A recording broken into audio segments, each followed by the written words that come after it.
Breaking news. ఈ news వినగానే ఉలిక్కి పడుతున్న నెటిజన్లు. ఇంతకేం జరిగిందంటే కల్కి సినిమా నుండి కల్కి మదర్ నే తీసి పడేసిన కల్కి సినిమా టీం. అవును, మీరు విన్నది నిజమే. స్వయానా కల్కి సినిమా ప్రొడ్యూసర్స్ అయిన వైజయంతి మూవీస్ వారే ఈ విషయాన్ని అయితే ఒక ట్వీట్ రూపంలో అఫీషియల్ గా అయితే చెప్పారు. వాళ్ళు ఏమంటారంటే కల్కి సినిమా సీక్వెల్ నుండి దీపికా పదుకొనే గారిని అయితే తీసేసాం.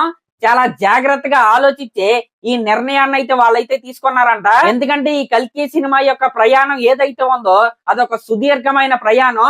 ఇలాంటి సినిమాని రూపొందించాలంటే చాలా కమిట్మెంట్ అయితే కావాలి. కాబట్టి అన్ని ఆలోచించే ఈ సినిమా నుండి అయితే దీపికా పదుకొనే గారిని అయితే తీసేసామని వాళ్ళైతే ట్వీట్ అయితే వేశారు. అయితే ఈ వార్త వినగానే మన తెలుగు ప్రజలందరూ ఏమనుకుంటున్నారంటే దీని వెనకాల ఉన్న ముసుగు మనిషి ఎవరో, ఆ కుట్రదారి ఎవరు అనే దాని గురించి వీళ్ళైతే బాగా మాట్లాడుకుంటున్నారు. కుట్రాలేదు, గూడు పుట్రాలేదనమాట. అసలు దీనికి కారణం ఏమై ఉంటదంటే దీపికా పదుకొనే గారిని తీసేయటం ఇదేవి మొట్టమొదటిసారి అయితే కాదు. గతంలో స్పిరిట్ లాంటి భారీ బడ్జెట్ సినిమా నుండి కూడా ఆవిడనైతే తీసేశారు. దానికి కారణం ఏంటంటే ఆవిడ పెట్టే కండిషన్స్ అనమాట. యాక్చువల్ గా యాక్టర్స్ ఎవరైనా సరే డైరెక్టర్ చెప్పినట్టయితే చెయ్యాలి, కానీ ఈవిడ మాత్రం ఈవిడ చెప్పినట్టే చెయ్యాలన్నట్టుగా ఈవిడ బిహేవియర్ అయితే ఉంటది. నేను 6 గంటలే పని చేస్తాను, ఇంకా తెలుగులో డైలాగ్స్ చెప్పను, డబ్బింగ్ చెప్పను, ఇలాంటి కండిషన్స్ అయితే ఆవిడైతే పెట్టింది స్పిరిట్ సినిమాకి. దాని తర్వాత మన సందీప్ రెడ్డి వంగ గారి గురించి తెలిసిందేగా. యాటిట్యూడ్ కి ఆయన కేర్ ఆఫ్ అడ్రస్ అనమాట. ఆవిడనైతే స్పిరిట్ సినిమా నుంచి అయితే తీసేశాడు. తీసేసిన మరుక్షణం సందీప్ రెడ్డి వంగ గారి పైన, స్పిరిట్ సినిమా పైన, ప్రభాస్ గారి పైన, ఇంకా ట్రిప్టీ దిమ్రీ పైన నెగిటివ్ ఆర్టికల్స్ అయితే ఆవిడ పిఆర్ అయితే రాశారు. కానీ ఇవేమి పక్కన పెడితే ఇక్కడ కల్కి సినిమా నుంచి కూడా ఆవిడనైతే తీసేశారు.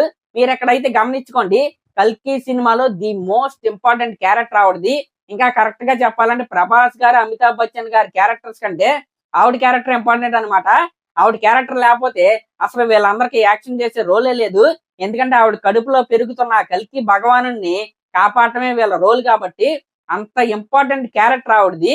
అలాంటిది అంత ఇంపార్టెంట్ క్యారెక్టర్ ప్లే చేస్తున్న దీపికా పదుకొనే గారిని తీసేసి ఇప్పుడు కల్కి 2 సినిమాలో వేరే యాక్టర్ ని రీప్లేస్ చేస్తున్నారంటే మీరు ఎక్కడే అర్థం చేసుకోండి ఆవిడ పిఆర్ స్టంట్స్ ఏ రేంజ్ లో ఉంటాయో. ఇంకా ఇప్పుడు నా బాధ ఏంటంటే రాబోయే రోజుల్లో ఎలాంటి ఆర్టికల్స్ వస్తాయని నేను అనుకుంటున్నానంటే కల్కి సినిమాలో కావచ్చు, స్పిరిట్ సినిమాలో కావచ్చు, రెండిట్లో హీరో మన ప్రభాస్ గారే.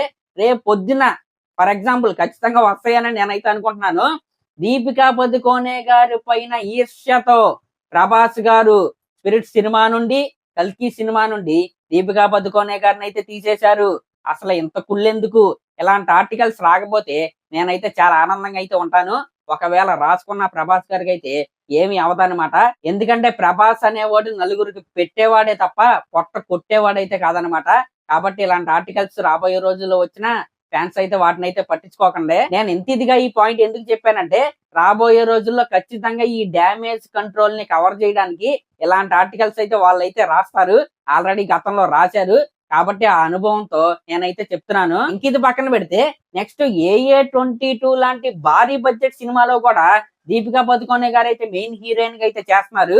మరి ఆ సినిమానైనా కంప్లీట్ చేస్తారో లేదో, లేకపోతే మధ్యలోనే ఆవిడనైతే తీసేస్తారో లేదో మనం అయితే వెయిట్ చేసి అయితే చూడాలి. మరి దీనిపై మీరేమనుకుంటున్నారో కామెంట్ చేయండి. అలాగే మన ఛానల్ కనుక ఫస్ట్ టైం చూస్తున్నట్టయితే ఖచ్చితంగా సబ్స్క్రైబ్ చేసుకోండి.